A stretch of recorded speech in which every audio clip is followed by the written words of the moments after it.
Paz e graça para você ligado nessa emissora. Iniciamos agora mais uma abençoada e ungida edição do Vejam Só Entrevista, o programa que vai ao ar toda sexta-feira nesse horário, depois de uma semana de debates, né? Capitaneados pelo Zeca, no Vejam Só, no mesmo horário, né? De segunda a quinta-feira, e na sexta-feira você tem o refresco para a gente matar a saudade e entrevistar os convidados que normalmente vêm ao debate, mas agora para serem explorados de uma maneira diferente. E hoje o assunto é muito sensível. Tem a ver com uma das coisas que mais assusta os membros comuns da igreja, cujos filhos resolvem ir estudar teologia no seminário. Tem a ver com aquilo que assusta os pastores destes jovens. É o chamado liberalismo teológico. Quem já está na fé há algum tempo já ouviu que muita gente que vai para o seminário, em vez de aprimorar a fé e se tornar um servo ou uma serva de Deus melhor, acaba perdendo muitas vezes a fé ou, quando não, tem-na de maneira muito machucada e passam a exercer uma atividade pastoral bastante diferente daquela que a gente espera de um pastor piedoso, né? De oração, que pratica os exercícios devocionais e estimula esses exercícios devocionais. Temos visto nas últimas décadas um crescimento acelerado de líderes que dão muito mais ênfase ao lado social da pregação do evangelho do que ao lado espiritual. Tudo isso é resultado de um fenômeno muito grande, muito complexo, cujo rótulo nós vamos colocar aqui como liberalismo teológico. É uma expressão muito genérica e a gente vai falar sobre vários aspectos desse liberalismo teológico e como enfrentá-lo naquilo que ele ameaça, se é que de fato isso acontece, a autoridade das Escrituras Sagradas. E para tratar desse assunto tão sensível, trouxemos um professor de teologia, amigo de longa data aqui do programa Vejam Só. É o pastor Fabrício Costa, da Igreja Batista Remissão. Paz e graça, pastor, tudo bem? Paz e graça, reverendo Weber, tudo bem, graças a Deus. Um prazer estar aqui de novo, como sempre, né? Esses assuntos muito relevantes e principalmente esse aqui também de hoje, que realmente tem, na minha ótica, tem gerado tanta confusão no nosso meio. E, ao invés de semear a fé, acaba semeando dúvida. E isso tem sido um problema muito grande para todos nós. Mas é um prazer estar aqui. Muito obrigado. Seja muito bem-vindo. Como sempre, o senhor é professor de teologia, né? Isso. Em pelo menos 2 seminários. Exatamente. O Etnos... Não. No SBL, né? Seminário Batista Livre. Eu confundi com o Etnos por causa do pastor Gebierson da Igreja Batista Etnos, que é o diretor do seminário. Exatamente. E o outro? E também no Teológica Vida, no Seminário Teológica Vida, que é da Rádio Vida, do pastor Cláudio Apolinário, ali em Santana. Maravilha. Seja muito bem-vindo, mas muito obrigado. Eu queria o endereço da sua igreja. Nós estamos ali, a Igreja Batista Remissão, estamos em Caieiras, na rua Raul Pereira de Araújo, número 160, ali no bairro de Laranjeiras. Canta a moda de viola lá? Ah, com certeza. A viola a gente não pode deixar ela de lado então, de jeito nenhum. Essa é uma coisa que muito pouca gente sabe. Eu tive o privilégio, aliás, foi lá na Etnos mesmo. Foi com o vi o irmão se apresentando com outro pastor, né? Isso, é o Francisco. E olha que dupla de viola de raiz. Muito obrigado, muito obrigado. Olha que coisa maravilhosa, linda, muito profissional. Muito obrigado. Muito bacana. Quem quiser convidar, é só anotar os contatos aí do pastor ao longo da exibição. Eu não sabia que eu ia falar da moda de viola. Pois é. O senhor lembrou bem, hein? Ficou muito bacana. Que bom. Muito obrigado mesmo. Vamos lá. A gente vai assistir a matéria que apresenta o desafio de hoje e, em seguida, viremos com as respostas no Vejam Só Entrevista. Você que acompanha o Vejam Só sabe que a hermenêutica é a arte da interpretação coerente de textos, inclusive usada para estudar a Bíblia. O objetivo da hermenêutica é fazer uma boa interpretação do texto, chegando ao seu verdadeiro significado e aplicando-o corretamente. Os ensinamentos da Bíblia não são apenas uma questão de interpretação pessoal. Isso significa que não devemos forçar nossas próprias ideias sobre o texto, mas sim procurar descobrir o que a Bíblia realmente ensina. Todos usamos essa ferramenta quando lemos um texto e procuramos entender o que diz. Hermenêutica bíblica é uma forma organizada de compreender e interpretar o que lemos na Bíblia. Ou seja, devemos estudar e nos envolver com a hermenêutica. O propósito é ajudar a saber como interpretar, entender e aplicar a Bíblia corretamente. A tarefa não é tão simples, afinal de contas, temos várias hermenêuticas que podem ser aplicadas ao texto bíblico. Como todas as ciências, a de interpretação de textos também sofre alterações que vão variar de acordo com o pressuposto que é base para esse estudo. Por exemplo, temos o método histórico-gramatical. O objetivo é resgatar a importância do sentido literal do texto bíblico, deixando de lado o misticismo hermenêutico, também conhecido como alegoria. Poderíamos falar sobre o método histórico-crítico, muito utilizado pelos estudiosos ligados ao liberalismo teológico. Hoje, teremos uma entrevista especial sobre o liberalismo teológico e a autoridade do texto sagrado. O Vejam Só já começou e está imperdível. Legal, muito bom. Antes que eu esqueça, porque eu ando esquecido demais, hoje esqueci até de trazer os meus óculos, que coisa feia, né? Você vai responder à nossa enquete. Você acredita que a Bíblia tenha algum tipo de erro em suas afirmações? Vou repetir. Você acredita que a Bíblia tenha algum tipo de erro em suas afirmações? Sim ou não? Ao final dessa edição, a gente vê o resultado parcial da nossa enquete. Vote com consciência. Não faz mal que depois, ao longo da exibição do programa, a sua opinião mude. Aí você pode até, se quiser, votar de novo. Não pode mudar não pode anular a primeira votação, tá bom? A gente coloca a enquete para medir justamente a opinião do telespectador, da telespectadora, antes de refletir a respeito do tema, do assunto, tá bem? Tudo feito, tudo dado. Professor Fabrício Costa, pastor da Igreja Batista Remissão. O que é esse bendito liberalismo teológico? Se o senhor tiver que definir. Olha, a gente, quando olha para a linha da história, a gente vê que o liberalismo teológico acabou se tornando o que é hoje, oriundo, primeiro, da neo-ortodoxia de Karl Barth, mas antes, lá atrás, século XVII, por conta do movimento do iluminismo.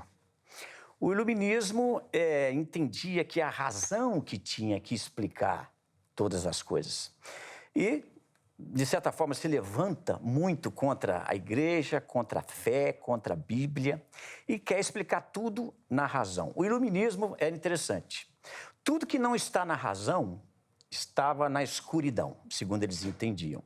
E os iluminados iam, então, trazer esse entendimento, né? Vamos explicar fora da fé, fora da Bíblia, fora de Deus, a razão de todas as coisas. E isso complicou bastante, né? René Descartes cooperou, né, com essa ideia.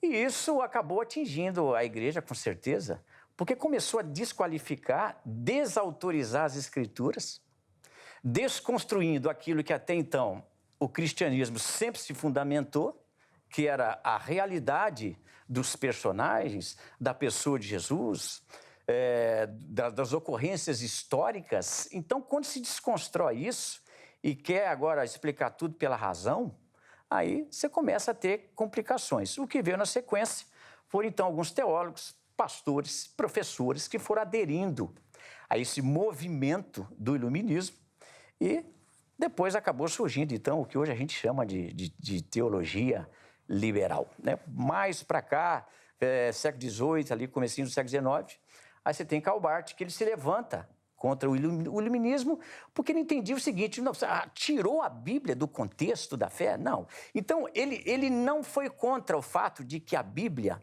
ela poderia conter erros, mas ele entendeu o seguinte: ok, você tem a revelação de Deus, que é o que Deus disse ao profeta, por exemplo, isso, de fato, é palavra de Deus. Agora, ainda que a Bíblia contenha erros, Deus pode falar com todos nós através deste livro que contém erros.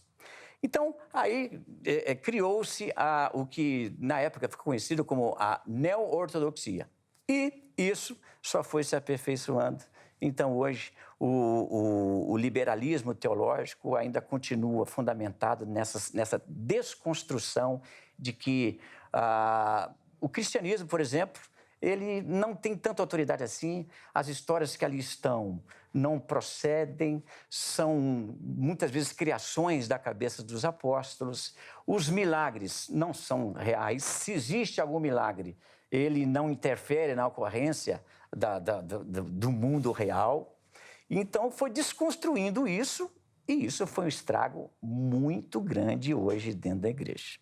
Então, como eu disse aqui no começo, ao invés de semear a fé com o liberalismo teológico, semeia-se a dúvida, na minha concepção. Porque quando você joga na dúvida aquilo que para nós são pilares do cristianismo, o que é que sobra?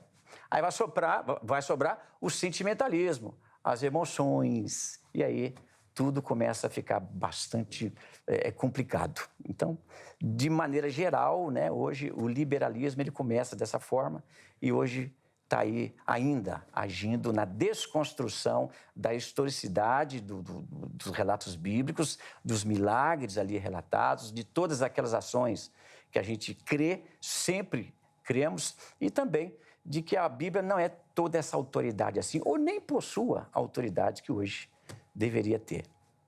Vamos lá, pastor, começar lá de trás. O senhor vincula a origem de todos esses males ao surgimento do movimento iluminista, né? E que priorizava a razão em detrimento da fé. Isso. Agora, se a gente olhar para trás, então, o iluminismo foi ruim, então tá bom. Então vamos olhar para trás. A igreja medieval era medonha. Sim. Né? Então ela pegava o texto sagrado ao pé da letra, né? E, por exemplo, vou dar um exemplo bem claro. Ela queimava pessoas que diziam, por exemplo, que a Terra era redonda, porque, segundo o entendimento assim, mais natural da Escritura, os astros é que giram em torno da Terra, a Terra é o centro do universo, os astros giram em torno da Terra, então ela está parada, né? Os outros é que se mexem. O Nicolau Copérnico foi quase uma vítima desse movimento. E vários outros desafios que depois foram ou afirmações da igreja, com base no entendimento que ela tinha da Bíblia, e que depois viraram chacota quando a ciência foi se mostrando. Então, o movimento iluminista, ao ressaltar o valor da razão em detrimento daquela fé engessada, não foi um benefício? Olha, é aquilo, a razão não é que ela é excluída pela fé, não é isso.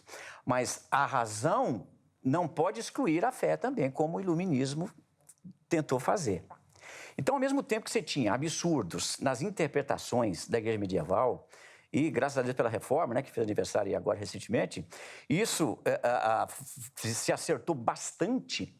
Mas qual que era o erro da igreja medieval? Justamente esse entendimento equivocado, levando ao pé da letra algumas referências e destronando pensamentos genuinamente cristãos. Por exemplo, quando a gente vai para o século XIX, pouco mais para cá, a gente vai ver ali o surgimento do que hoje a gente chama, e até vítima, né, do fundamentalismo. A igreja, inclusive no meio batista, a título de voltar aos fundamentos, começa a ter atitudes severas. Por exemplo, aquela clínica ali faz aborto. Nossa, mata as criancinhas, mata... Então nós vamos matar os médicos. Isso é um pensamento maluco, absurdo, a título de voltar a fundamentos. Mas, espera um pouco, desde quando uma instrução cristã genuína de fato pregou esse tipo de coisa? Então, isso colide com pilares fundamentais do nosso cristianismo. Então, quando a gente olha lá para trás, a gente vê que a razão, como eu repito aqui, ela não é um veneno para o nosso entendimento, enquanto ela for parte de algo que colabora, mas não que vai excluir ou substituir a fé. Foi o que acabou acontecendo.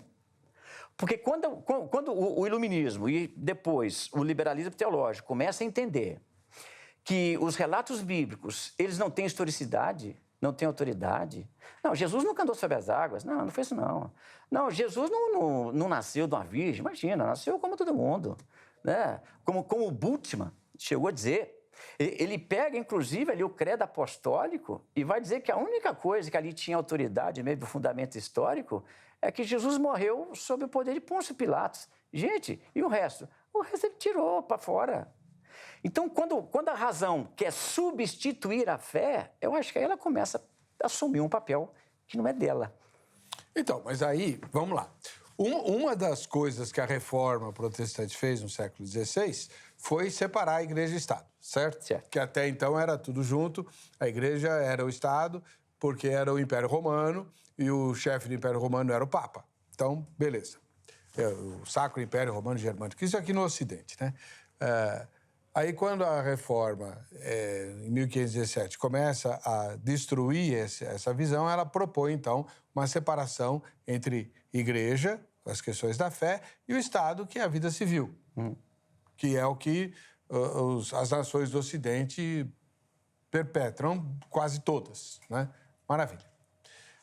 Nessa separação, que os cientistas ou os racionalistas tenham uma certa raiva da fé, até se explica porque eles são guiados pelo Deus desse século. Paulo vai falar isso, né? Então, vá lá. Agora, como é que isso contamina a escola de formação de pastores? É que eu não consigo entender. Eu acho que é justamente a racionalização de tudo.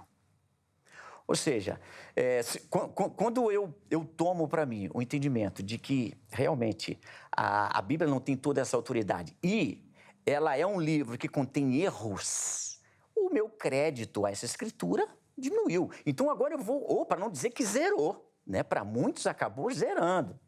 Então, como é que eu vou fundamentar o meu cristianismo e excluir aquilo que de fato é parte dele? É história. Se o cristianismo existe, é porque Jesus existiu e continua existindo. Agora, quando eu vou negar o Jesus histórico, quando eu vou negar os milagres e vou tentar sempre trazer uma explicação para tudo, quando eu começo a querer racionalizar tudo, eu jogo no descrédito completo, para não dizer até, muitas vezes, como se fosse algo obsoleto, a questão da fé.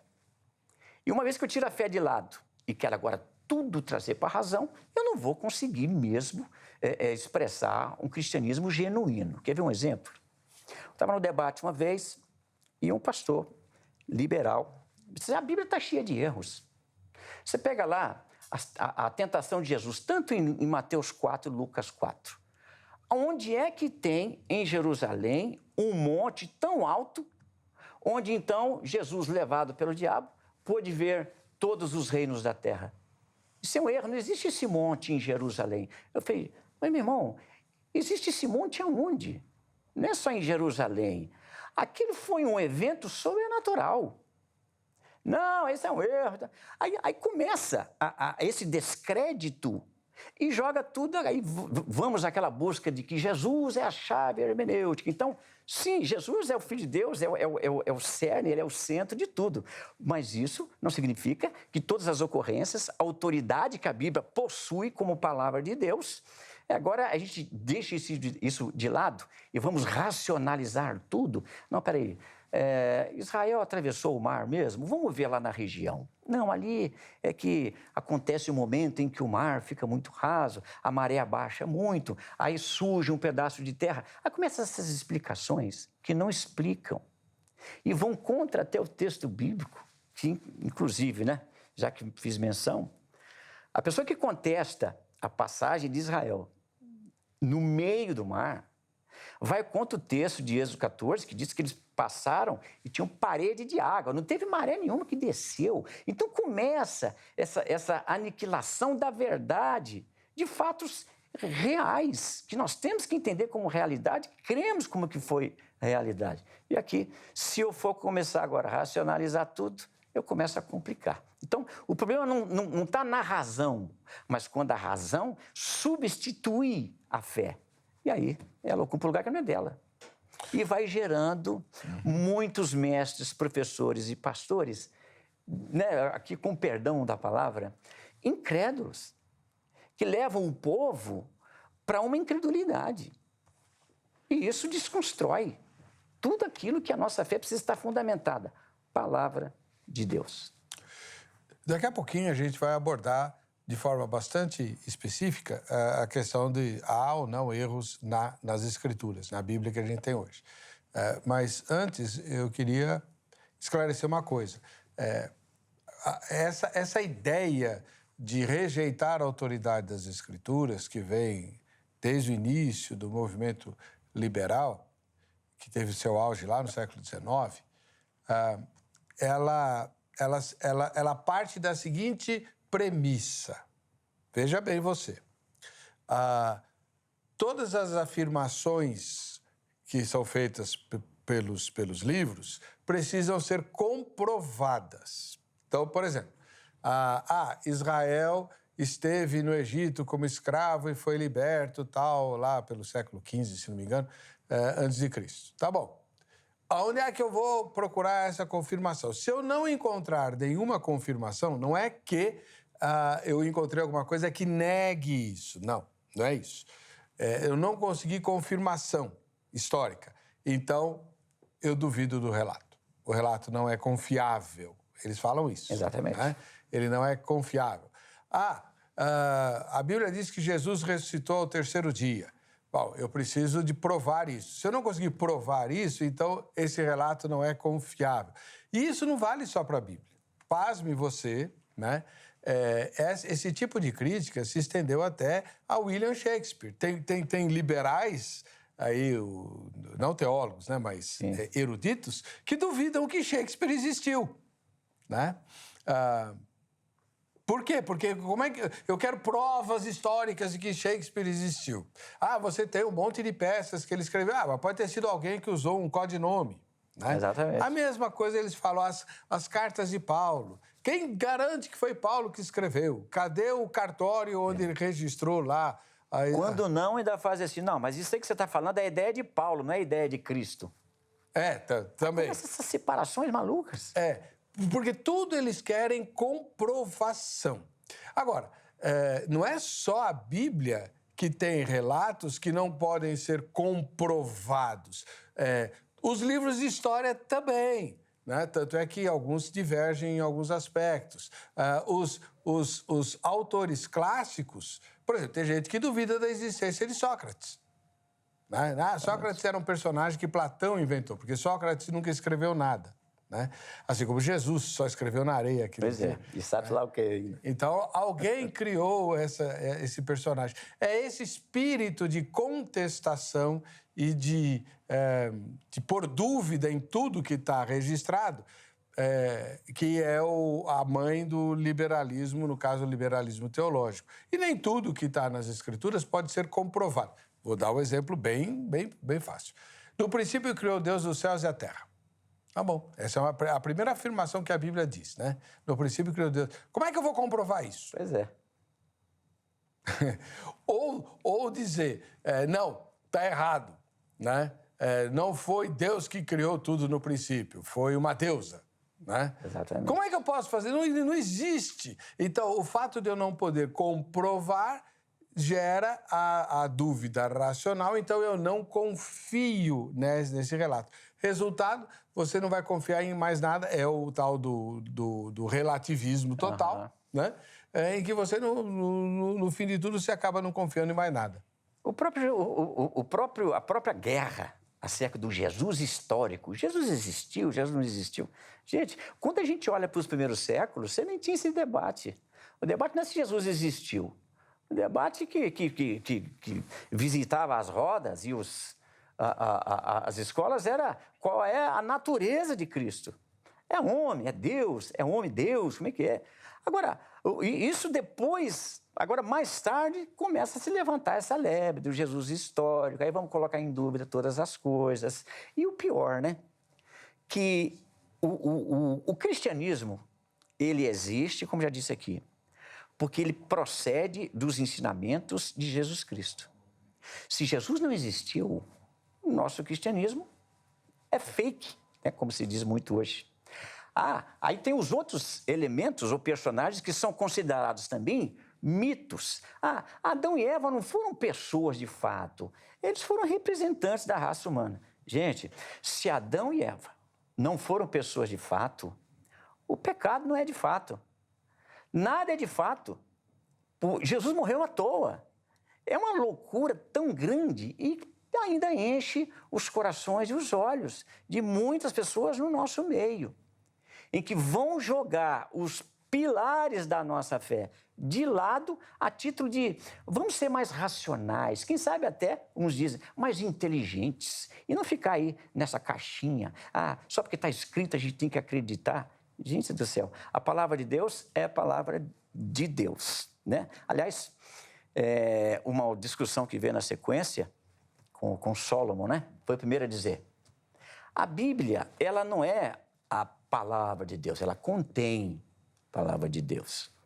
Bom, e qual é o critério que se usa então? Aí começa a surgir, né, a crítica textual. Então agora vamos atrás do contexto. E não é nenhum erro ir atrás do contexto. O problema é querer dizer que palavra de Deus não é tudo de Deus. Tem coisa que não é de Deus, mas agora nós vamos ter que discernir isso. E qual é o critério que nós vamos usar para discernir isso? Isso aqui é de Deus, isso aqui não é. Aí cria-se aí as religiões que estão aí abundantes na Terra, pegando o que importa e o que interessa, né, para a religião de cada um. N cristianismos, e que não se fundamentam no que está escrito, colidem muitas vezes com o que o próprio Cristo ensinou, e aí isso vai esvaziando as nossas igrejas e vai gerando um exército de pessoas confusas, cheia de indagações e com poucas convicções. Essa que é a nossa tristeza atual, quando eu faço essa geral, né? Em contrapartida, e já a gente vai tratar da questão dos erros da escritura, se é que eles existem, né?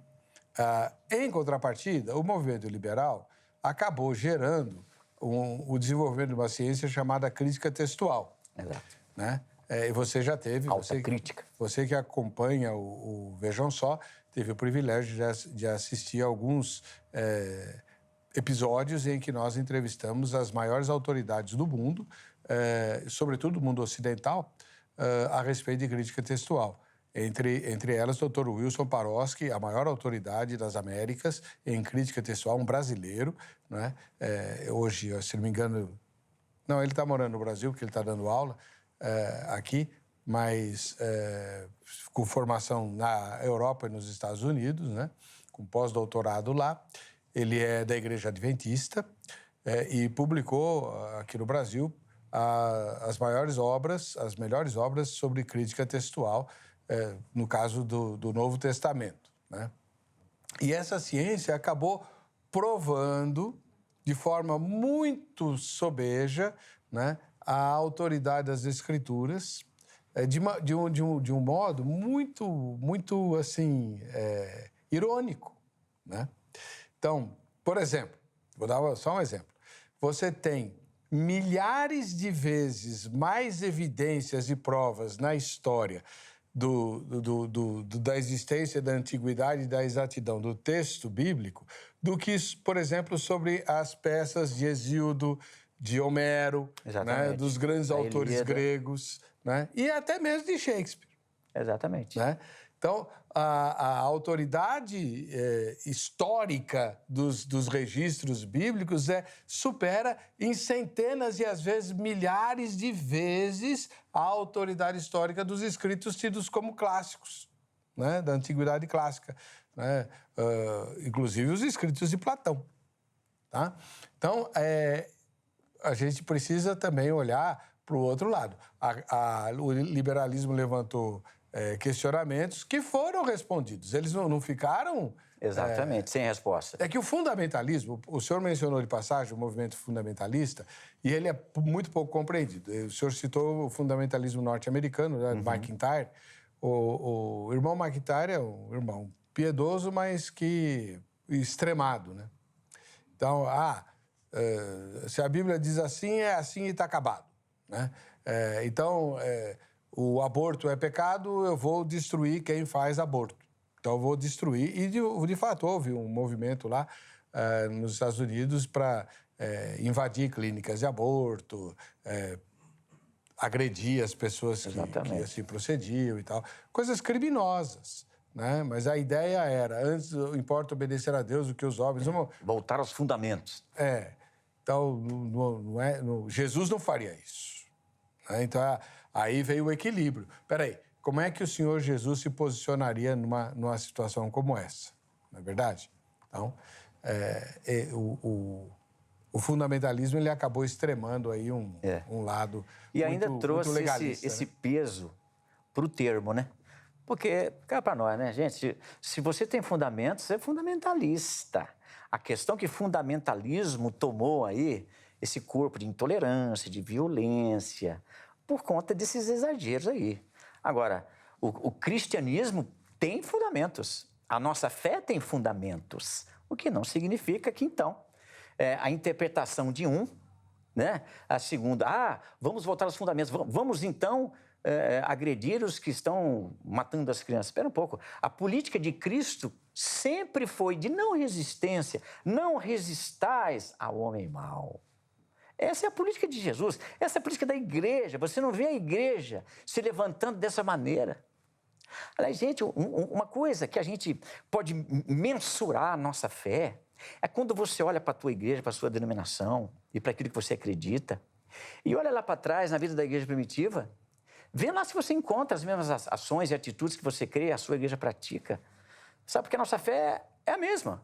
Ainda estamos na doutrina dos apóstolos, ainda os fundamentos são os mesmos, aquilo que Jesus ensinou. Quando a gente sai disso e dá uma interpretação que vai contra o que a igreja lá atrás fazia, a gente tem que parar e olhar. Não, espera um pouco. Por que é que nós estamos pensando assim? Por que nós estamos agindo assim? Com base em que fundamento? Qual fundamento? Se a gente faz essa regrinha básica, nós temos um cristianismo genuíno. Não é o meu cristianismo, é o cristianismo oriundo de Jesus Cristo, o qual só pode ser verificado na vida da igreja primitiva, dentro do contexto do Novo Testamento, que é o nosso contexto, né? Sem dúvida. E foi, inclusive, provada a ressurreição de Jesus, né? Não porque alguém escavou lá o túmulo vazio, porque o túmulo está lá, né? Aliás, Exatamente. tem dois, né? Eu nunca fui a Jerusalém, mas tem dois lá que são tradicionalmente atribuídos à propriedade José de Arimateia. Tá bom, mas assim, a melhor argumentação a respeito da ressurreição de Jesus é uma argumentação totalmente racional, dentro das regras do racionalismo, e que desmonta a ideia de negar a ressurreição de Jesus, porque é um fato sobrenatural. E a argumentação, resumindo, ela foi dada no programa do Jô Soares, pelo doutor Rodrigo Silva, né? Que é o arqueólogo, e que é realmente brilhante. Eu sei que não é só dele essa ideia, mas é uma ideia que eu quero compartilhar com você. Veja bem, os apóstolos, sobretudo o apóstolo Paulo,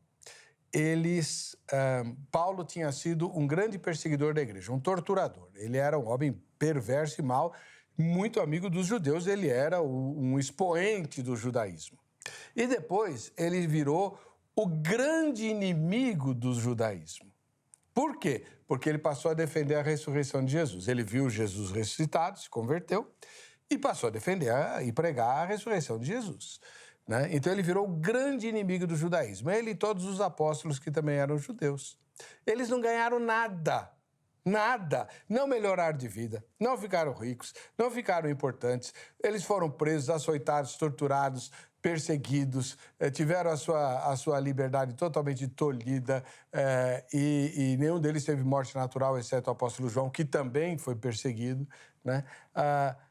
Então, por que eles iam defender uma ideia que só lhes trouxe prejuízo? A troco de quê? Né? Então, veja. Exatamente. Pois é. Tá aí. Outra coisa. Se há uma coisa que Jesus, isso aí sou eu que estou falando, colecionou ao longo dos 3 anos e meio de ministério terreno, foi inimigo. Ele tinha inimigos aos borbotões, entre os fariseus, entre os saduceus, entre os sacerdotes, principalmente, gente poderosíssima em Jerusalém, que faria de tudo e mais um pouco, aliás, eles tentaram, para desacreditar Jesus. Então, se Jesus não tivesse ressuscitado, o maior interesse do mundo seria desses grupos superpoderosos para pegar o corpo de Jesus e mostrar, olha, está aqui, ó, mentira dos apóstolos, então, ó, o corpo aqui. Nunca conseguiram mostrar. Exatamente. Tiveram que subornar os guardas para dizer, para eles não contarem que tinha aparecido um anjo lá e removido a pedra. Os guardas que guardavam o túmulo de Jesus. Então, se os inimigos de Jesus nunca conseguiram provar que ele não ressuscitou... Exatamente. E esse ponto também já citado aqui. Nem era uma discussão nos primeiros séculos, se ele existiu ou não, se ele ressuscitou. Era convicção total. Então, era um assunto resolvido. A questão era qual era a natureza dele. Então, você vê, são questões que vão gerando dúvida. E aí você vem para o meio acadêmico, o senhor disse aqui no início, né? Quantas vezes a gente vê assim, alguém mencionando assim, nosso irmão fulano era super espiritual, começou a fazer teologia, meu Deus, a fé dele foi embora. Infelizmente, por conta do liberalismo que está infiltrado e também o que muitas vezes é um erro, né, que a gente comete, é de sair fora da simplicidade. Eu acho que a simplicidade está muito mais ligada à pessoa de Jesus e a nossa fé nele do que o racionalismo. Porque muitas vezes a razão vai dizer para nós que o simples é patético. O simples é raso. Não pode ser tão simples assim. Não é possível. Jesus ressuscitou e você acredita nisso? Então parece que o simples é patético. Então a gente tem que dar uma complicada. Eu já escutei de um espiritualista o seguinte: não, se Jesus morreu, ressuscitou, eu tenho que crer nesse sacrifício dele, eu não quero, isso é muito fácil. Isso é muito simples. Aí ele começou a fazer considerações. Não, a verdade é que nós somos como uma cebola. Nós temos várias fases, várias partes. Eu falei, meu Deus, tem que complicar desse jeito? Precisa complicar? Para que isso? Por que a gente não fica com o que está escrito? Porque, na minha concepção, o simples muitas vezes parece que é quase burrice. Ah, não, você não pode acreditar numa coisa dessa. São aquelas pessoas que às vezes dão a risada da Arca de Noé, mas acreditam em Papai Noel. Aí fica a pergunta, como é que a gente faz com isso aí? Então. É a tristeza, viu? É complicado, né? Agora, as evidências geológicas de um dilúvio estão aí para quem quiser ver. Exatamente. Para quem quiser ver. Exatamente. E as evidências históricas também. Você tem, ou literárias, você tem relatos de dilúvios, de um dilúvio mais ou menos na mesma época, em várias culturas do Oriente. Várias. Não é só a cultura judaica, você tem várias. Quando eu estudava História na USP, eu encontrei lá no Museu de Arqueologia uma obra, não podia tirar, né? Era uma obra muito rara, que falava sobre os relatos mitológicos de várias culturas do Oriente e do Ocidente a respeito de um dia em que não anoiteceu ou de uma noite em que não amanheceu. Pois é. Todas convergiram para a mesma época. Exatamente. Que é o dia lá de Josué. De Josué, né? Então, obviamente, quem é inimigo da fé não quer saber destas evidências. Então, falta o quê? Honestidade. Exatamente. Isso também é muito fundamental. Porque senão a gente começa realmente a ficar duvidando de todas as coisas. E o que vai gerar a dúvida? O que será que a dúvida gera? Aliás, já que eu falei em dúvida, o lado bom da dúvida é a busca de conhecimento. Agora, naquilo que já está revelado, a dúvida é nociva. Então, assim, peraí, eu não conheço Jesus. Quem é Jesus? Será que ele existiu mesmo? Então, quem foi ele? Vou buscar conhecimento. Bênção. Agora, eu tenho lá o Novo Testamento, eu tenho as cartas de Paulo, eu tenho as gerais, eu tenho tudo na mão e começo a pensar, não é bem assim não. Isso aqui é paulinismo. Isso aqui foi Paulo que disse. Jesus nunca disse isso. Mas espera um pouco, vai contra o que Jesus disse? Aí a gente vai só levantando dúvidas. É impossível que as igrejas permaneçam firmes e saudáveis e cheias quando o que é disseminado são dúvidas e não a fé. As convicções que estão aí, ora reveladas, registradas, é só ir de encontro a elas. Isso é fundamental. E tem um outro detalhe que, obviamente, não é racional, né? É a experiência pessoal. Tudo bem, está no campo da fenomenologia, que é um dos campos do saber humano. A fenomenologia é um dos campos do saber humano. Então, quando você abre o seu coração para examinar com honestidade a verdade e vai para as Escrituras, Deus vai te dar o conhecimento. Exatamente. Vai haver a mesma experiência que os apóstolos do caminho de Emaús tiveram. Porventura não nos ardia o coração? Exatamente. Quando teu coração vai arder. Exatamente. E outra, até as experiências que a fé cristã produz, ela tem fundamentos. Aliás, é o que nos ajuda a escapar do sentimentalismo, que infelizmente permeia aí muito, né, no meio pentecostal, aqueles exageros. Porque quando você se volta para olhar lá para trás, vamos ver na igreja primitiva quais eram as experiências. Será que tem fundamento essa experiência?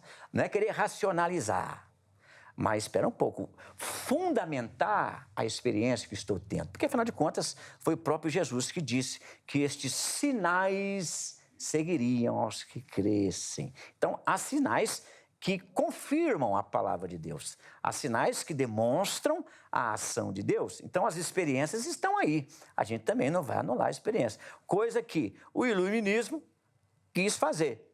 Não. O liberalismo teológico também, inclusive. Não, milagres não tem. Não tem, que milagre. E se tem, não é por aqui que acontece. Então, aí depois vem o deísmo, diz, não, tudo bem, tá? Deus pode até existir, mas que se relaciona com a gente, não, assim também não. Então, anula tudo que é a fé básica, a fé simples do nosso cristianismo, que quando você crê, você vai ter experiências. E até essas, repito, são completamente possíveis de se fundamentar dentro da própria Escritura.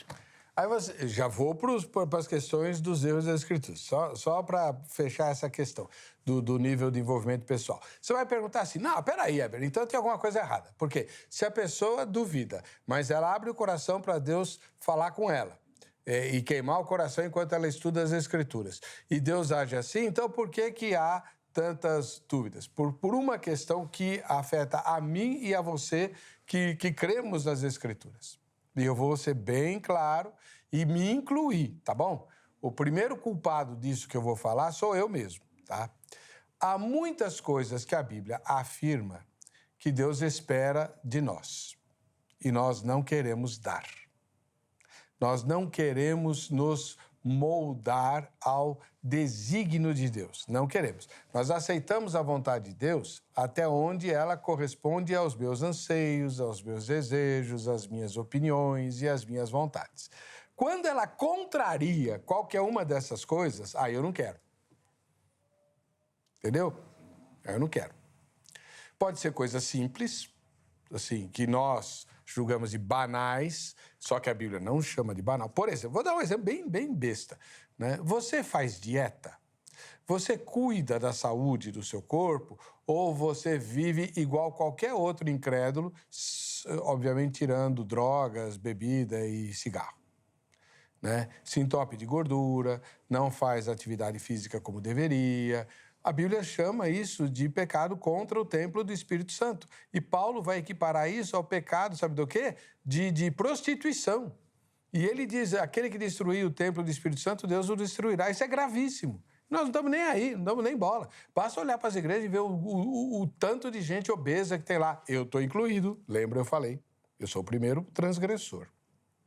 A Bíblia diz que eu, como marido, preciso amar a minha esposa e fazer dela o que Cristo fez pela igreja. Você parou para pensar no que Cristo fez pela igreja? Ele se sacrificou a ponto de derramar a sua vida, a sua alma, seu sangue por ela, para que ela fosse pura e imaculada. O que você faz para que a sua esposa seja melhor? Você acha só que ela tem obrigação, porque ela é crente, então ela tem ou então é obrigação do Espírito Santo torná-la melhor. Não, a Bíblia vai dizer que é sua, seu marido. Exatamente. Em 1 Pedro, capítulo 3, tem 6 versículos contra as mulheres. Versículos tenebrosos. As mulheres, por exemplo, se recusam a aceitar aquilo como, né, como palavra. Eu vou ter que chamar meu marido de senhor. Não precisa chamar ele de senhor, mas trate-o como de fato ele é o senhor, o cabeça do seu lar. Aí você não quer, né? E no 7º versículo, também uma pancada violenta contra os maridos. A gente faz de conta que esses textos não estão nas Escrituras. Estou usando só exemplos simples, que não são questões morais, né? Mas que a gente não aceita. A gente não... Por exemplo, eu conheço um monte de crente, pastor inclusive, que diz assim, esse negócio de mulher não poder ensinar na igreja, isso é coisa de Paulo, não é coisa de Jesus. Como o senhor falou. Exatamente. Né? Tem bastante isso aí. É invenção de Paulo. Que é isso, gente. É escritura, é escritura. Então, a gente vai colocando obstáculos e aí Deus não pode agir. Onde você fecha o coração para a palavra, aí... Exatamente. E outra, quando a escritura conflita o meu ideal, a minha vontade, o meu sentimento, eu fico contra a escritura. O senhor está falando aí até agora. Efésios capítulo 4. A Bíblia vai dizer, em outras palavras, não vá dormir com raiva. Não se ponha o sol sobre a vossa ira. Quem é que para para cumprir isso aí, meu irmão? Quem sabe hoje você levantou aí, você está nervoso por causa do que aconteceu ontem. Ou com o resultado das eleições. Então, a Bíblia está dizendo que toda raiva precisa morrer no dia que ela nasce. Isso é instrução cristã. Para saudável. Porém, não, mané, eu não sou Jesus. Não tem isso aí? Tem. Então, você não é Jesus, mas você tem o espírito de quem? Nós recebemos o espírito de quem? Nós temos uma palavra para seguir, essa palavra é de quem? Então eu não obedeço? Ao apetite desordenado. Quem é que para pensar nisso, gente? Vai numa festa lá, leva até os guardanapos embora, cheio de coxinha, sabe? E depois dando glória a Deus ainda. Até aqui. Né? É como eu brinco, tem muito crente em festa que ele fica entre a cruz e a empada. Ai. Porque já comeu demais. E nessas horas a gente não pensa no que está escrito. E se está escrito, é porque precisa ser levado a sério. Eu preciso considerar ainda. E muitas vezes vai contra mim, vai mesmo. Contra o que eu penso, contra o que eu sinto, contra o que eu acho, contra o que eu quero. Porque o cristianismo conflita mesmo, sempre. E, aliás, quando não me conflita, eu preciso ficar atento, né? Por que eu não estou ficando conflitado? Então, isso tudo exalta o quê? A autoridade da palavra de Deus. Então, exatamente. Eu não vou racionalizar isso aí. Eu vou pegar e praticar. Porque Deus sabe. Deus sabe o que é melhor para mim. E quando Ele diz não faça, não faço. Você quer ver outro exemplo? Esse, para mim, é o pior de todos. Eu tenho que perdoar o meu inimigo e socorrê-lo se ele precisar. Então, além de não ter raiva do meu inimigo, da pessoa que me prejudica, que me fez mal, eu ainda vou ajudar se ele precisar. Mateus 5,44, amai os vossos inimigos. Ah, meu pai. Nesse ponto, a turma tem saudade da lei, né?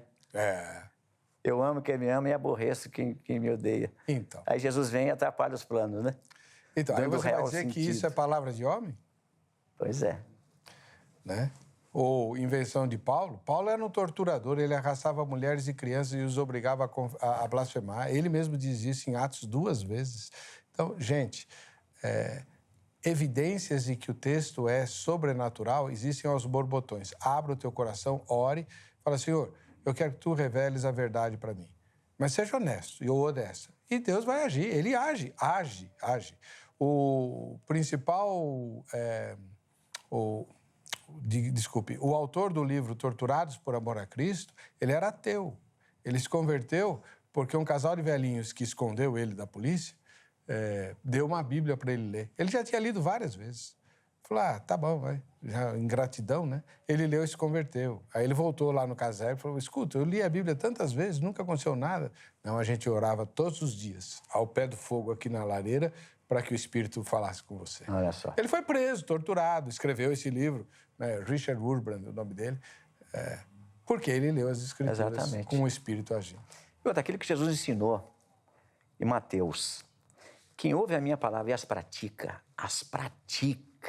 ele vai falar lá em João, aquele que me ama é quem tem as minhas palavras, guarda as minhas palavras e pratica. A prática da palavra de Deus só será possível se houver crença nesta palavra. Claro. Agora, quando eu começo a lançar dúvidas sobre esta palavra, não vai haver crença, não vai haver fé, não vai haver experiência. Exatamente. Então, se eu duvido da palavra de Deus, ponha em prática, porque ela mesmo vai provar para mim que ela é uma realidade. Agora, o senhor é professor de teologia. Há ou não equívocos no texto sagrado? Olha, eu já tenho feito um desafio aí há quase 28 anos. Que alguém me trouxesse uma contradição bíblica. É claro que eu reconheço aqui o seguinte. Você tem um erro de copista.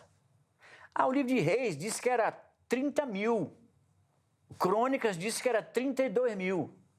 Erro de copista é uma coisa. Agora, erro dentro das escrituras, de princípios ou contradições, alguém disse uma coisa, o outro disse outra. E eu creio que não existe erro nas escrituras. Não há erro nas escrituras. Existem aquelas coisinhas que o pessoal começa a levantar. E hoje em dia nós temos tantas literaturas abençoadas aí. Tem até aquela do Manual de Enigmas e Respostas Bíblicas, do Norman Geisler. Isso é uma bênção. Então, tem tanta dúvida ali, vai lá, se informe lá.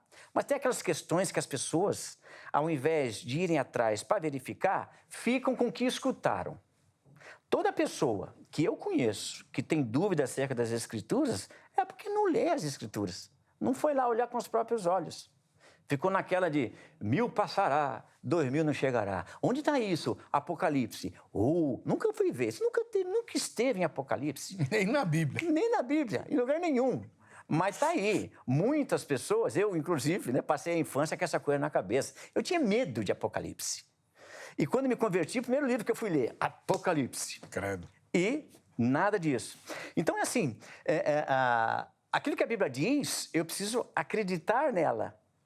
E eu não vou ficar lançando dúvida acerca daquilo que está revelado. Então, aquelas questões assim, são 2 cegos de Jericó ou um só? Aqui tem uma contradição, hein? Porque Mateus está falando que é 2. O outro evangelista diz que é 1. Quantos eram então? Eram 2. Eram 2. Só que Marcos, vai fazer menção de 1. Aliás, chamá-lo até pelo nome, tá vendo? Porque eu conhecia. Ponto final. Porque os dois não tinham o mesmo nome, né? Não, exatamente. Isso não é uma contradição, gente. Então, é assim, até hoje, todas as contradições que me trouxeram, e até aquela Bíblia satânica do diabo, né? Tem um monte de coisas disso aí. Gente, tudo explicável.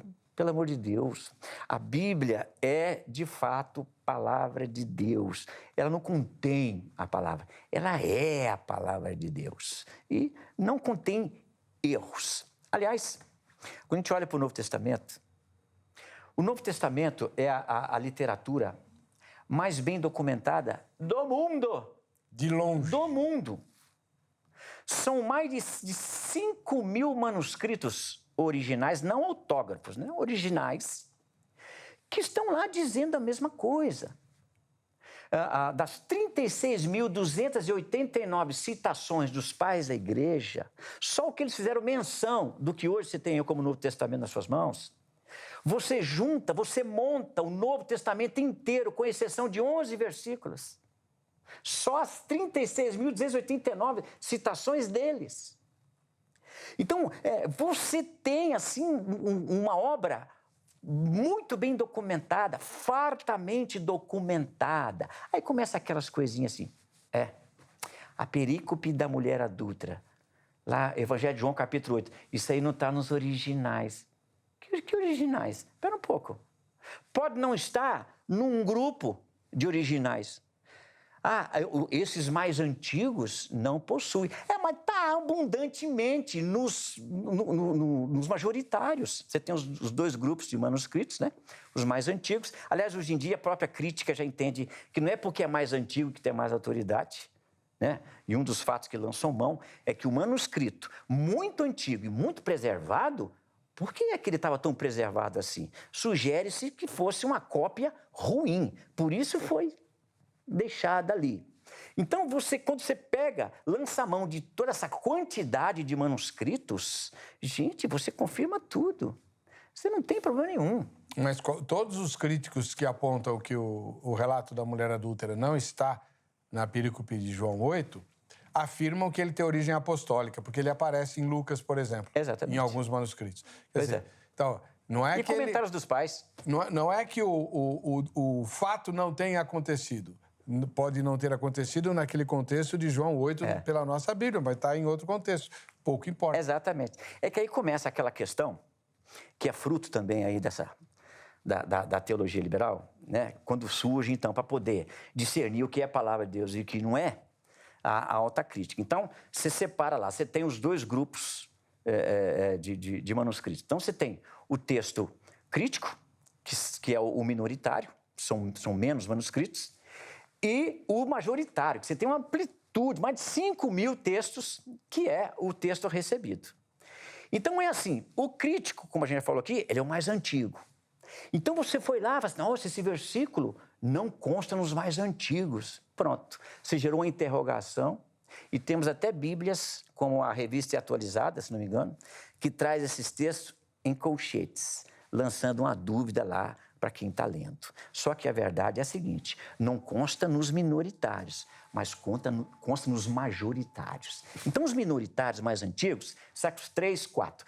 Os mais recentes, séculos 7, 8, 9. Okay. Muito recentes, né? Então, agora, um fato interessante. Essas citações dos pais que eu falei aqui, das 36.289 citações, é como se eles tivessem feito menção de versículos. Na época não tinha versículo ainda, mas como se fosse hoje, para a gente entender melhor. Só as citações que eles fizeram do nosso Novo Testamento aí, você junta todo ele com exceção de 11 versículos, ok. Agora, se você fosse comparar a maneira que eles escreveram, essas citações estão mais de acordo com esse grupo de manuscritos mais recentes. Então, eles tinham nas mãos essas cópias que hoje, para nós, são as mais recentes. Se perderam. Então, as mais antigas, elas podem omitir alguns trechos das Escrituras, mas você vai encontrar esse trecho omitido nos mais antigos, nos mais recentes. Então, quando você junta toda essa documentação, você tem um Novo Testamento com muita autoridade. Então, eu fico tranquilo, e você também fique aí, que o Novo Testamento que você possui nas suas mãos, ele é palavra de Deus. E já desde pelo menos o século II, lá já com o Códice Muratório, você já tinha quase todos os 27 livros do Novo Testamento, já como um cânon do que, de fato, a igreja entendia ser palavra de Deus. Claro que o Martelo foi batido em Cartago, 397, mais para frente, mas já no século II, isso já era, né, bem firme no entendimento da igreja. Então, por que nós vamos lançar dúvida em cima disso hoje? Bobagem. Existe uma lenda, né? Como muitas outras, né? Que Elvis não morreu. Né? É verdade. Que os ETs governam o mundo. Exatamente. Na pessoa dos Illuminati e tal. São as tais teorias da conspiração, que também afetam a Bíblia. O Vaticano secretamente modificou a Bíblia. Então, você, por favor, me mostre aonde. Porque tudo que a nossa Bíblia, aquela que eu e você temos, fala contra o Vaticano, está lá. Então, se ele tivesse modificado a Bíblia, não estaria essas evidências estapafúrdias contra a própria igreja. Exatamente. E aí vem aquelas que está sempre aí no nosso meio, né? A Igreja Católica foi vítima dos crentes, porque os crentes tiraram livros da Bíblia. Não tem nada disso. Aliás, quando você olha lá para trás também, você vai ver que os apócrifos sempre foram considerados apócrifos. Até Jerônimo, na Vulgata, ele deixa claro. Esses textos estão aí para conhecimento, tal, histórico, mas não para eles não são inspirados. base para a fé da igreja. Não. Então, isso só veio... Foi no Concílio de Trento, né, que eles resolvem, então, agregar, tornar também canônicos esses livros que estão lá. Século XVI, 1530. Exatamente, no Concílio de Trento, né? Uhum. Então, você vê, são dúvidas que você, com facilidade, explica. A Bíblia é um livro esquisito, todo mundo interpreta do jeito que quer. Não, isso não é verdade. Não é verdade. A Bíblia, né, aquela regra mor, você pode interpretar a Bíblia pela própria Bíblia. Será que Adão existiu mesmo? Vamos ver. O que Jesus disse de Adão? Ele está na genealogia de Jesus Cristo. É um mito? Mas entrou na genealogia como figura, como pessoa real? O que Paulo disse de Adão e Eva? 1 Coríntios capítulo 11. Ele vai considerar que Eva realmente foi enganada pela serpente. Ele está considerando como uma história real. Romanos 5,12 vai dizer para nós que o pecado entra no mundo por conta da desobediência de Adão. E se Adão não é uma realidade, nada é realidade. O pecado é uma inverdade. A nossa situação, o que diz respeito à vida eterna, perdão dos pecados, morte de Jesus pelos nossos pecados, para que tudo isso? Se, de fato, por onde o pecado entrou, a causa, a razão, a figura nem existiu, é mitológico. Então, tenta-se desconstruir a realidade, porque um cristianismo genuíno só pode ser de fato genuíno se estiver completamente fundamentado no que Cristo disse, na palavra de Deus, que envolve de Gênesis a Apocalipse. Quando lança-se dúvida aí, nós temos então um cristianismo frágil e que não vai durar muito tempo, com certeza. É isso aí. Muito bom.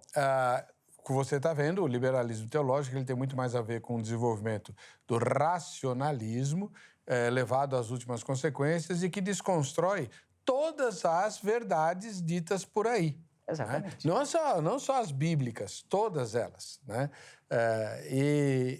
Como a nossa deusa do momento é a ciência, muita gente acha que a ciência é infalível.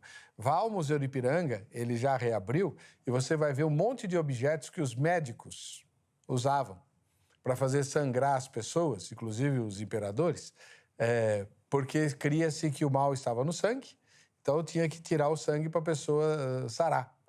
E morrer de hemorragia. Vai lá, tá lá. Ciência, era ciência. Exatamente. Mas aí a ciência mudou. Então a ciência muda, né? E outra, a Bíblia não. Enquanto é teoria, é teoria. Teoria. Ok. E você tem teorias científicas. Sim, teorias. Exatamente. Né? Precisa de comprovar. Então, é uma tragédia essa desconstrução. E o triste é você ver que no nosso meio isso acaba ganhando um espaço e as pessoas ainda se sentem ainda acima do pobrezinho. Ele ainda crê, ele crê mesmo que Jesus ressuscitou. Ou ele crê mesmo que tudo que Paulo disse era de Jesus. Gente, compare. Qual é a palavra de Paulo que colide com alguma instrução de Jesus Cristo? A Bíblia explica a si mesma, né? Pois é. Bom, nós já vamos voltar. Antes, eu queria dar um recadinho para você que quer estudar teologia. Use a Academia Teológica da Graça de Deus, a AGRADE. Basta entrar em contato com eles, pode ser pelo site, em qualquer momento, ou pelo telefone. Aí é de segunda a sexta, no horário comercial. 0 Operadora 11 3115 0819. Você vai ter todas essas questões abordadas nos cursos que a AGRADE mantém, mas sempre com extremo equilíbrio. Por exemplo, a AGRADE não puxa a brasa para nenhuma questão denominacional, né? Ela apresenta os ensinos bíblicos de maneira absolutamente isenta de denominacionalismo, né? E oferece níveis diferentes dependendo do conhecimento que a pessoa já tem da Bíblia. Então, eu conheço alguma coisa, então você já vai para o nível intermediário ou então para o avançado.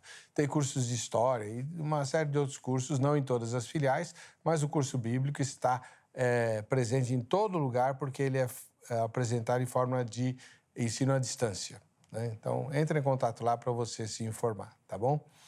E aproveita, se você tem acesso ao computador, entra no site da nossa emissora para falar com a gente, mandar recado, sugestão, crítica, etc. É o hittv.com.br.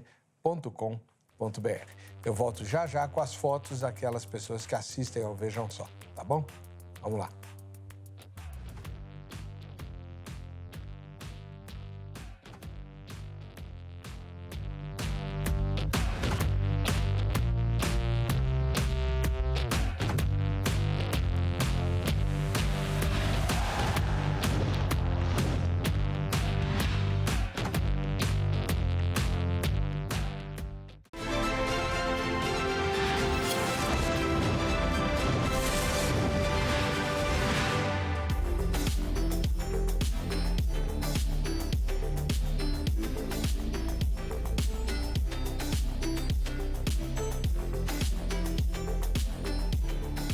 Muito bem, estamos de volta com o programa Vejam Só, naquele momento que eu sempre considero o mais bacana de todos, porque você participa dele. Manda sua foto, seu vídeo, manda uma sugestão, uma crítica, uma saudação, né? Grava um videozinho aí, manda para nós. Os caminhos estão aí, o Facebook, Programa Vejam Só, o Instagram, @Programa Vejam Só. E você concorre a presentes que a gente sorteia aqui entre os telespectadores que assim agem, tá bom? Hoje nós temos uma irmã lá do Rio de Janeiro, em Macaé, né?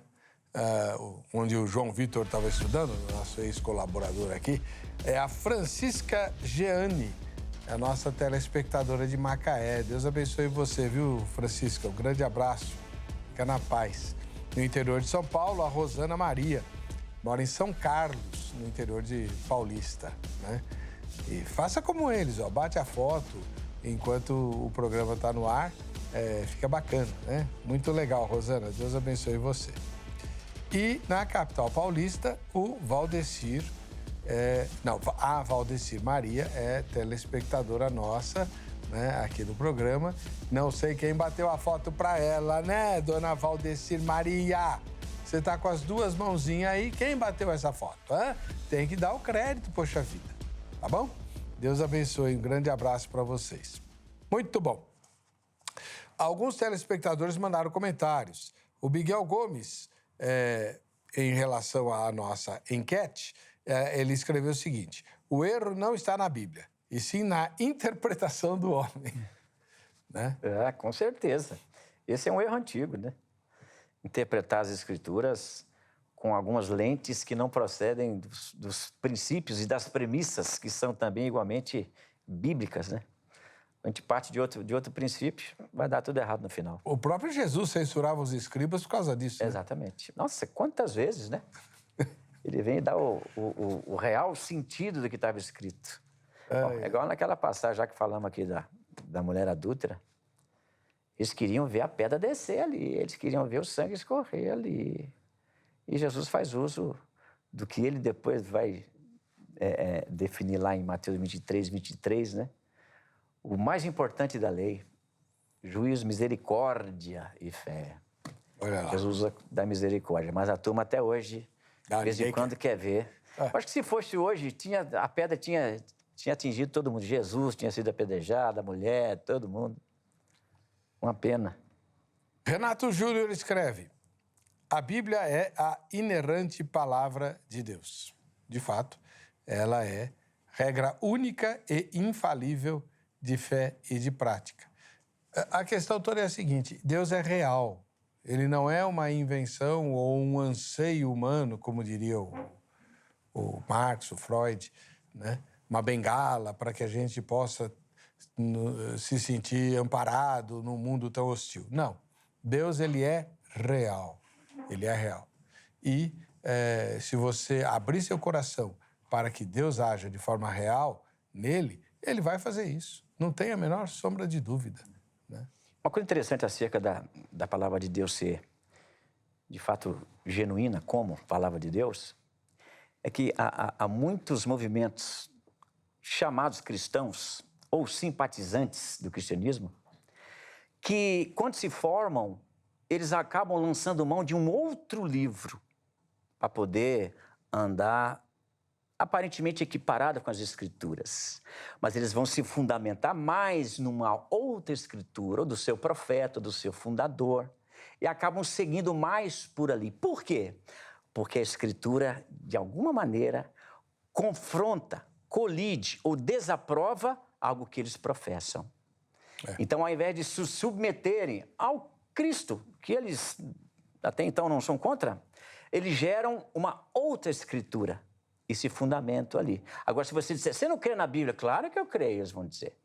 Mas eles vivem por outra Escritura, por outro livro, e não, de fato, a Bíblia, que precisa ser a nossa única regra de fé e conduta.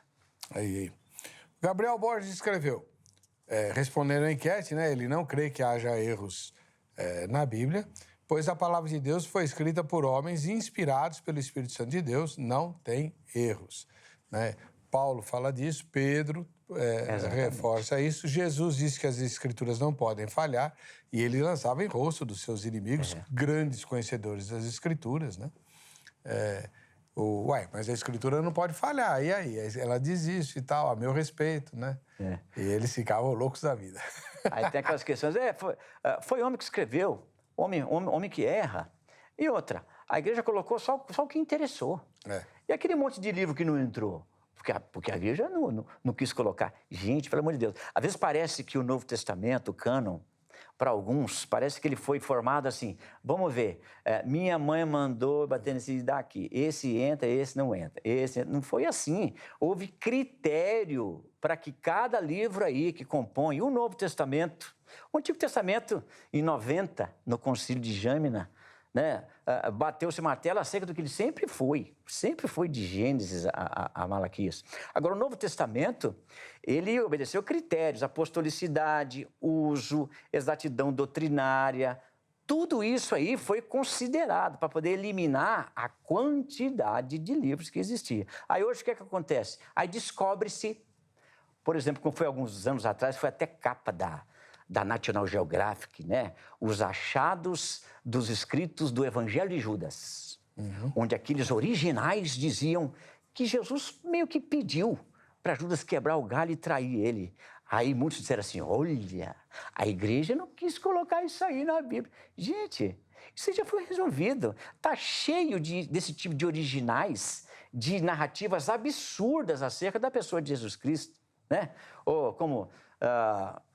que matou um jovem, bateu na criança, beijava Maria na boca, um monte de citações absurdas, existem esses escritos originais. Mas o que eles têm a ver com a verdade? São pseudepígrafos que tinha de monte na época em que o cânon do Novo Testamento foi formado. Então, tudo isso já foi levado em conta. Não há mais nada que se questionar assim, mas será que isso aqui mesmo é de Paulo mesmo? Né? Será que essas epístolas aqui foram de Paulo? Isso tudo já foi questionado, gente. Hoje a gente fica mais em paz porque o Novo Testamento já está aí. É só seguir e crer. Exatamente. E esses manuscritos que foram rejeitados, basta um exame superficial com o coração aberto para encontrar neles excrescências. Exatamente. Excrescências. Exatidões doutrinárias, como é o caso dos apócrifos. Quer ver? Eu tinha trazido aqui um comentário, olha só. As pessoas falam assim, a Bíblia católica tem mais livros porque os evangélicos, ou os crentes, ou os reformados, tiraram livros da Bíblia. Por que é que a igreja nunca considerou os apócrifos como inspirados ou canônicos? Bom, já falei aqui que houve critérios, né? Apostolicidade. Esse livro foi escrito por um apóstolo, alguém próximo a ele? Sim, ponto para ele. Tudo que está escrito aí está dentro do que o cristianismo, do que a nossa fé, do que Jesus ensinou? Não escapa nada? Nada. Ok. Então, foi fazendo esse trabalho. Livros como Tobias, Eclesiástico, Macabeus, Sabedoria, Judite, que hoje são considerados livros canônicos pela Igreja Católica Romana, por que é que a Igreja não considerou como de fato inspirados? Olha só, o livro de Tobias ensina magia, no seu capítulo 6, versículos 5 a 8. E ensina que dar esmola purifica pecados, capítulo 12, versículos de 8 a 9. Jesus ensinou isso alguma vez? Não. O livro de Eclesiástico, pecado perdoado pela oração. Não houve um pedido de perdão, só orou. Isso não tem fundamento nenhum dentro do cristianismo.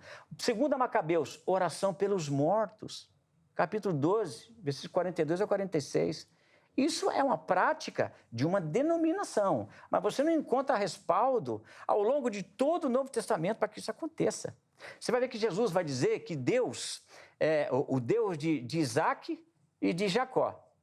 Agora, você não vê os apóstolos orando para Jacó, orando para Isaac. Não tem essa prática. O livro de Sabedoria vai falar da existência de um purgatório, algo que a Bíblia, o Novo Testamento, não fundamenta. A Imaculada Conceição, ou seja, permaneceu o Imaculada, como sempre, né? A mãe de Jesus. E o livro de Judite, que vai fazer citação que uma mulher jejuou a vida toda. Gente, são erros que esses livros traziam. E se tem um erro desse, não era considerada a palavra de Deus mesmo. Porque um dos critérios era esse, exatidão doutrinária. Se tinha um absurdo desse, não entra. Então, não foi aquela coisa assim, a igreja que resolveu, a igreja que manda. É claro que foi a igreja que fez o cânon, com a ajuda, obviamente, do Espírito Santo de Deus. Aliás, Atos capítulo 15, no primeiro concílio da igreja, o que é que Tiago vai dizer? Pareceu bem ao Espírito Santo e a nós, ele diz, não vos impor, né, tudo aquilo que o pessoal estava dizendo que tinha que observar a lei. Não pareceu só bem ao Espírito Santo e a nós. Então, é claro que o Espírito de Deus participa da elaboração do cânon, que hoje é, sim, palavra de Deus para toda a igreja cristã genuína. Né? Lembrando também que boa parte do objetivo dos liberais teológicos é construir uma realidade paralela muito mais afinada com os propósitos sociais do nosso líder das trevas.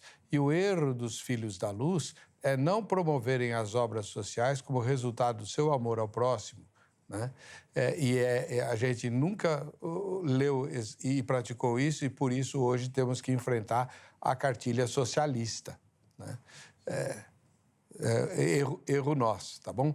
Outra coisa, o liberalismo, ele é extremamente atraente porque ele relativiza os pecados e você pode, então, ter uma vida moral muito questionável. Um grande teólogo aí, norte-americano, confessava que ele tinha problemas severos com a pornografia, né? E ele é festejado. Então, você vê, o que é pecado para um pode não ser para o outro. Há interesses muito mesquinhos, ou então ascensão social, titularidade universitária, coisas todas que Jesus disse que vão ficar aqui. E eu quero encerrar, antes de chamar a enquete, com a oração que o Senhor Jesus Cristo uma vez fez. Graças te dou, ó Pai, porque ocultaste estas coisas aos sábios e entendidos, mas as revelaste aos pequeninos. Amém. Graças a Deus. Então, eu quero estar entre os pequeninos. Amém. Glórias a Deus por isso. Vamos lá, vamos para o resultado da enquete. Você acredita que a Bíblia tem algum tipo de erro em suas afirmações? Responderam que sim, 11%, e não 89%. Ela não tem nenhum tipo de erro em suas afirmações. E a gente pode discutir detalhes a hora que você quiser. Basta entrar em contato conosco pelas redes sociais ou com o pastor professor Fabrício. Um ósculo santo a todos. A gente se vê no próximo Vejam Só Entrevista. Até lá.